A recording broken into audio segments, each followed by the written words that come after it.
ரஜினி, என்ன எங்க போயிட்டு வர?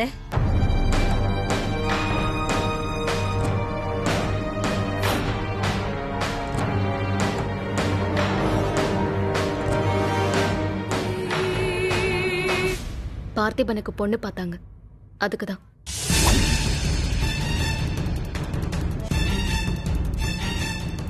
ஏண்டி இப்படி பண்ற? அவதான் அந்த பேச்சு பேசினாளே, அவ கூப்பிட்டான்னு போய் உன் மனச நீயே ஏண்டி கஷ்டப்படுத்திக்கிற? என் மனசு கஷ்டப்படாத மாதிரி தான் இங்க எல்லாமே நடக்குதாமா.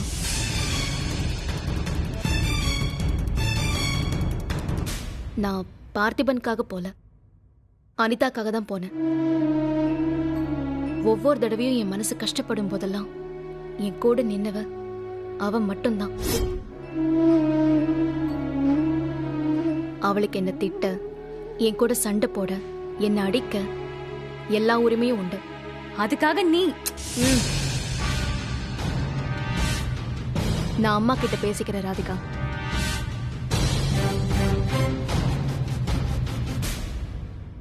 என் மனசுல எந்த கஷ்டமும் இல்லம்மா. நான் என்னோட முடிவுல ரொம்ப தெளிவா உறுதியா தான் இருக்கேன். நிச்சயமா உங்களெல்லாம் விட்டுட்டு ஓடி போய் நான் பார்த்திபனை கல்யாணம் பண்ணிக்க மாட்டேன்.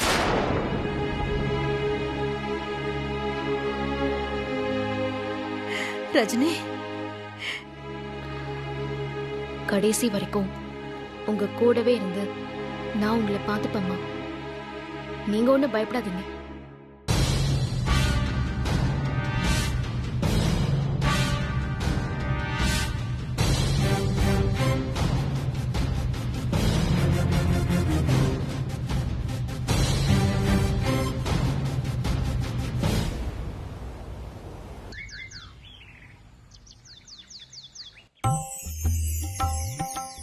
என்ன ரஜினி, ஏன் திடீர்னு கோயிலுக்கு கூட்டிட்டு வந்திருக்க? சும்மாதாம்மா, எங்கேயாச்சும் போகணும் போல இருந்துச்சு. கோவில்னா யாரும் தொந்தரவு பண்ண மாட்டாங்கல்ல, அதான். என்னம்மா? இல்ல, தனியா அமைதியா இருக்கணும்னு போல சொல்ற. ஆனா என்னையும் கூட்டிட்டு வந்திருக்கியே, அதான் கேட்டேன். அமைதியா இருக்கணும் போலதான் இருக்கு, ஆனா தனியா இருக்கணும் போல இல்ல. எனக்குன்னு வேற யாரும் இல்லல்லம்மா.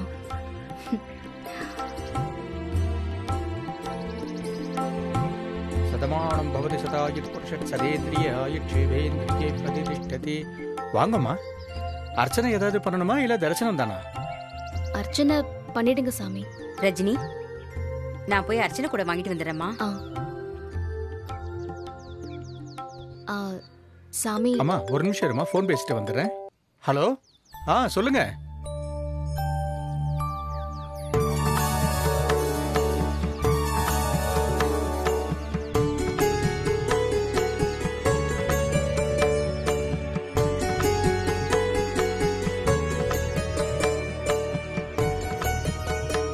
சொல்லுங்கம்மா. சாமி, என் தங்கச்சி பேருக்கு தான் அர்ச்சனை பண்ணணும். அவ இன்னைக்கு ஐஏஎஸ் என்ட்ரன்ஸ் எக்ஸாம் எழுத போறா. நல்லதுமா, பண்ணிடலாம். அவங்க பேரு நட்சத்திரம் சொல்லுங்க. அவ பேரு திவ்யா, விருச்சிக ராசி. இந்த எக்ஸாம் அவ நல்லபடியா எழுதணும்னு அர்ச்சனை பண்ணுங்க சாமி.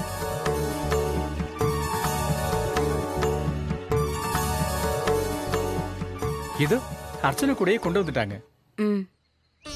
கொடுங்க. என்னங்க சாமி? க்ஷேம தைரிய வீரிய வித்யவள ஆயுள் ஆரோக்கிய ஐஸ்வர்யானாம் அபிவிருத்தியர்த்தம்.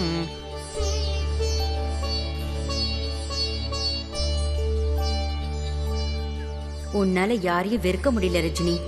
எல்லார் மேலயும் கோவம் இருக்கு, ஆனா உன்னோட அன்பு தான் ஜெயிக்குது. அது உன்னையும் ஜெயிக்க வைக்கும். நீ ஆசைப்பட்ட வாழ்க்கை கண்டிப்பா உனக்கு அமையும்.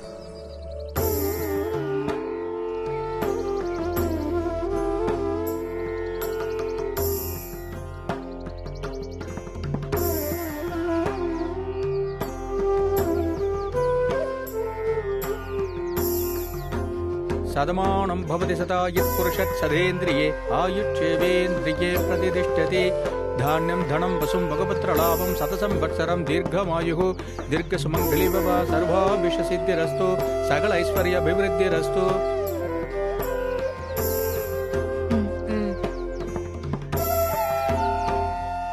சும்மா தான் கோயிலுக்கு வந்தேன்னு சொன்னேன், வந்தாச்சு. அர்ச்சனையும் பண்ணியாச்சு. யாருக்கு அர்ச்சனை ரஜினி? எல்லாருக்கும் நல்லது நடக்கணும் தாம்மா. நீ நினைச்சது நடக்கும் ரஜினி. அது எல்லாருக்கும் நல்லது நடக்கும்னு சொன்னியே, அத சொன்னேன். பத்மாமா, எனக்கு ஒரு சின்ன வேலை இருக்கு. நான் அப்படியே கிளம்புறேன், நீங்க வீட்டுக்கு போயிடுங்க. ம், சரிம்மா. வரேம்மா.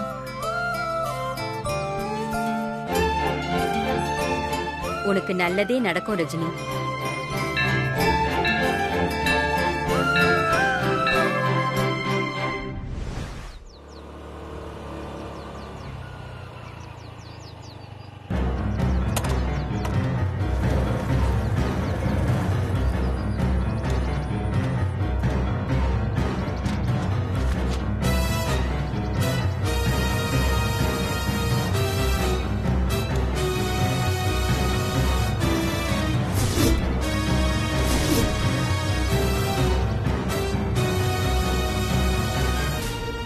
திவ்யாவை எங்கேயுமே காணுமே. இவ எங்க இருக்கான்னு தெரியலையே.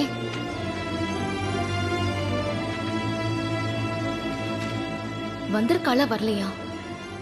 அது எப்படி வராம இருப்பா? எக்ஸாம்க்குலாம் வராம இருக்க வாய்ப்பே இல்லை.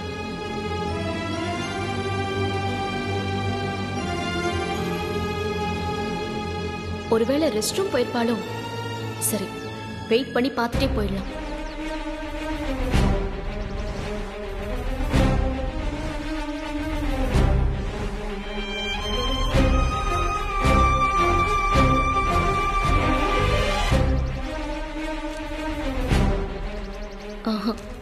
டைம் ஆயிடுச்சு. கண்டிப்பா அவ இங்க இல்ல. இதுக்கு மேல வருவாளான்னு தெரியல.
உன்கிட்ட உட்காந்து கொஞ்சம் பேச வரலனா படிச்சு கிழிச்சிருவேன். கலெக்டர் ஆகி உன் முன்னால வந்து நிப்பேன்னு பெருசா வசனம்லாம் பேசிட்டு வந்த. இப்ப என்னடி பண்ணிட்டு இருக்கீங்க? அக்கா, அது அதான். பேசாத திவ்யா. ஒரு வார்த்தை என்கிட்ட சொல்லிருந்தா எல்லாத்தையும் நான் சரி பண்ணிருப்பேன். எல்லாம் பெருசா தெரிஞ்சவ மாதிரி எல்லாத்தையும் தப்பு தப்பா நீ பண்ணிட்டு அத்தை மாமான்னு அடுத்தவங்க மேல பழி போடாத. இல்லக்கா, ஏன் தப்புதான். ஆனா இது பாரு, இப்படி உன் கதைய பேசுறதுக்குலாம் இது நேரம் கிடையாது. உன் எக்ஸாம் என்னைக்கு? இன்னைக்குதான்க்கா. அப்ப தெரிஞ்சேதான் எக்ஸாமுக்கு போகாம இங்க உட்காந்து துணி துவைச்சிட்டு இருக்கியா? இதுக்குதான் அவ்வளவு கஷ்டப்பட்டு யூனிவர்சிட்டி டாப்பரா வந்தியா? அதான் எக்ஸாமுக்கு போக வேண்டான்னு. தேவையில்லாத வேலையெல்லாம் திருட்டுத்தனமா பண்ண தெரியுதுல. அவங்க கிட்ட உனக்கு பேச தெரியாதா? நீ இப்படி இருக்காத திவ்யா. உன்னை இப்படி பார்த்தாலே எனக்கு எரிச்சலா வருது. போய் கிளம்பு. அக்கா. ஏய், ஹால் டிக்கெட்டாவது வச்சிருக்கியா இல்ல உங்க அத்தை சொல்லிட்டாங்கன்னு குப்பையில போட்டியா?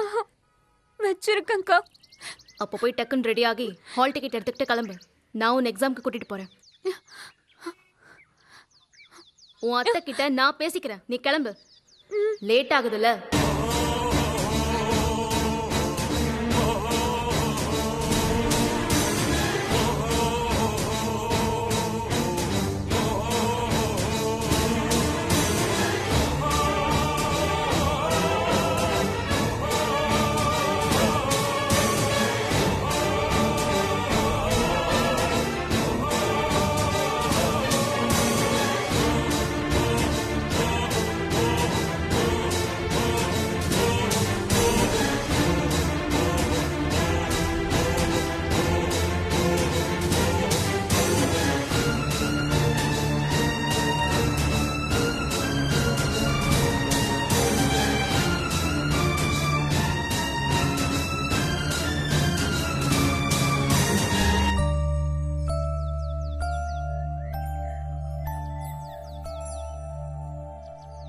அக்கா.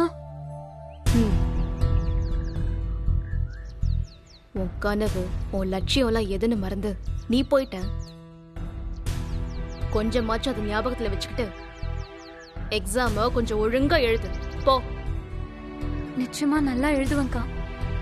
அத்தை இப்படி பண்ணிட்டாங்களேன்னு ரொம்ப கஷ்டமா இருந்துச்சு. அத நீயா தேடிக்கிட்டது தானே. உன் வாழ்க்கை இதுதான்னு தப்பா நீ ஒரு முடிவு எடுத்துட்டு எல்லாம் சரியா இருக்கும்னு எப்படி எதிர்பார்க்க முடியும்? இல்லக்கா. இரு. இதெல்லாம் பேச இப்ப நேரமும் இல்ல, எனக்கு அதுல விருப்பமும் இல்ல. ஏற்கனவே லேட் ஆயிடுச்சு. போய் எக்ஸாம் நல்லபடியா எழுதிட்டு வா. போ. தேங்க்ஸ்க்கா.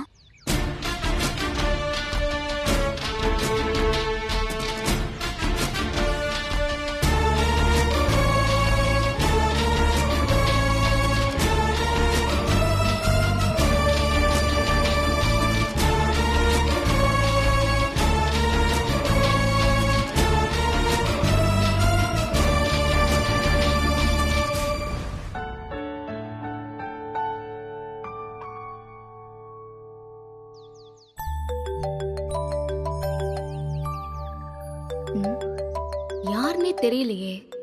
புது நம்பரா இருக்கு.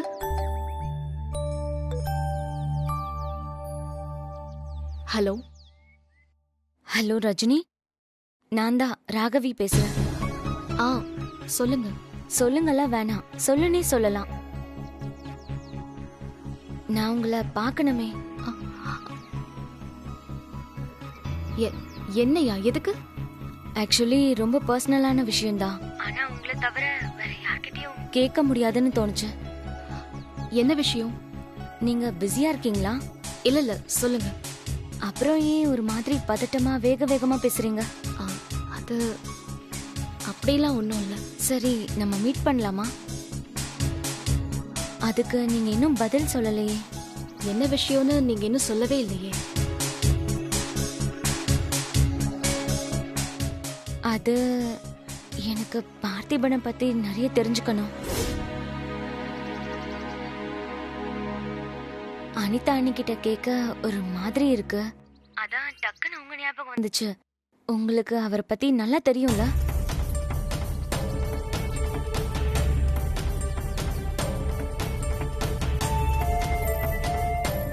ஹலோ ரஜினி, கேக்குதா? நிறைய கொஞ்சம் டீட்டெயிலாவே தெரிஞ்சுக்கணும். போன்ல வேணானுதான் நேர்ல மீட் பண்ணலாமான்னு கேக்குறேன். மீட் பண்ணலாமா?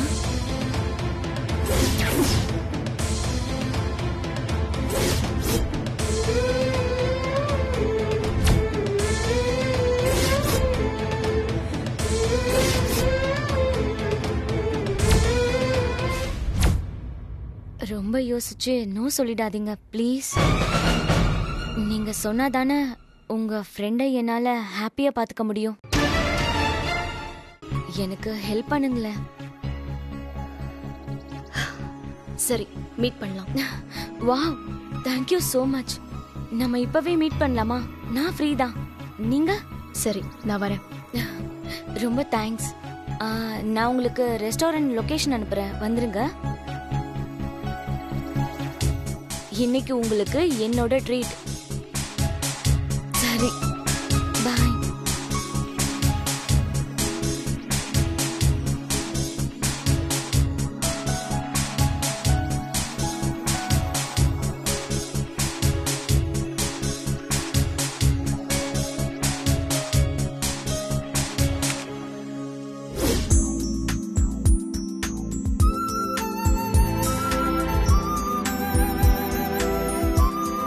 ஹாய் ரஜினி.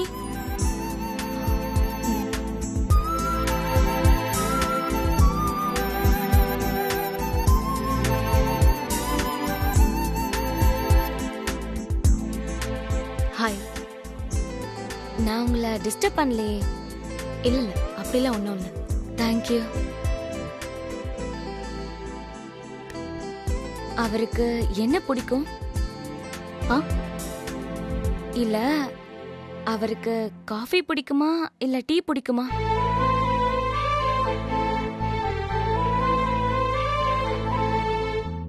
பார்த்திபன்கா, அவனுக்கு காஃபி தான் ரொம்ப இஷ்டம். எனக்கும் காஃபினா ரொம்ப இஷ்டம். வேற என்னெல்லாம் பிடிக்கும்?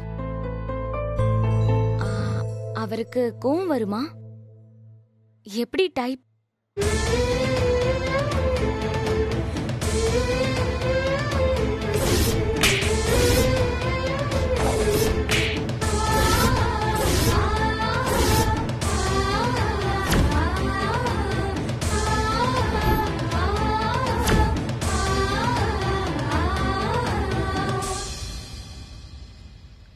பயங்கர கோவம் வரும். நிஜமாவா? ஆ, அது அவனுக்கு பிடிச்சவங்க கிட்ட யாராவது பிரச்சனை பண்ணாங்கன்னா அவங்க மேல செம்ம கோவம் வரும்.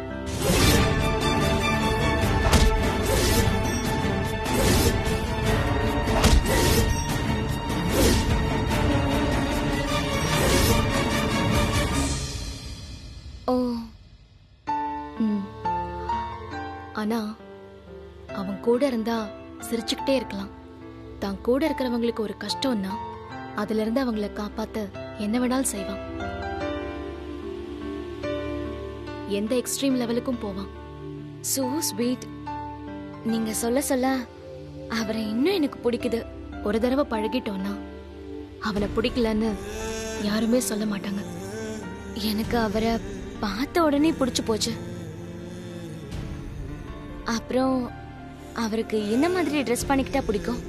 ஐ மீன் சாரி, சுடி அப்படி கேக்குறேன்.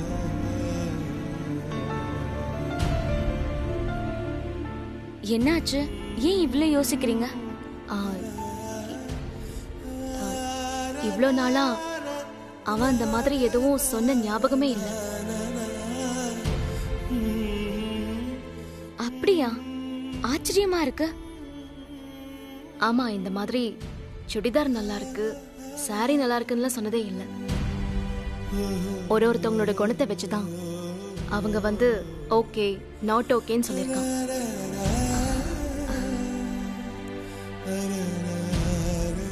என்னாச்சு? நீங்க சொல்றது புரியுது. ட்ரெஸ்ஸிங்க பொறுத்த வரைக்கும் எனக்கு பிடிச்ச மாதிரி பண்ணிக்கலாம். ஆனா என்னோட கேரக்டர் அவருக்கு பிடிக்குமான்னு தெரியலையே. அவருக்காக நான் அதை மாத்திக்கணுமா? என்னால அது முடியாதே. நீங்க எதையும் மாத்திக்க வேண்டாம். நீங்க நீங்களாவே இருங்க, அதான் அவனுக்கு பிடிக்கும்.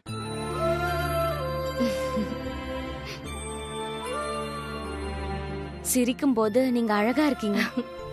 பார்த்திபனும் இதேதான் சொல்லுவான்.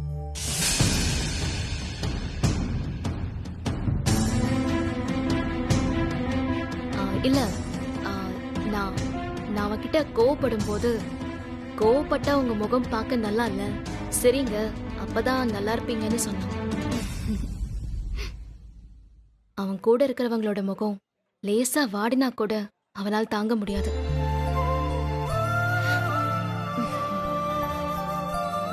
நீங்க பேசுறது எனக்கு ரொம்ப பிடிச்சிருக்கு. ரொம்ப பாசிட்டிவா பேசுறீங்க.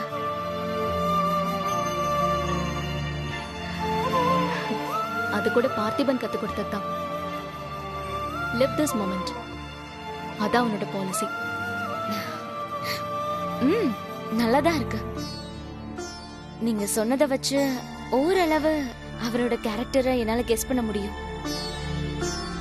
ரொம்ப கேரிங்கான அன்பான ஹஸ்பண்டா இருப்பாருன்னு தான் எனக்கு தோணுது. அந்த மாதிரி ஒருத்தருக்காக நாம நம்மள கொஞ்சம் மாத்திக்கணும்னா அது ஓகே தான் இல்ல?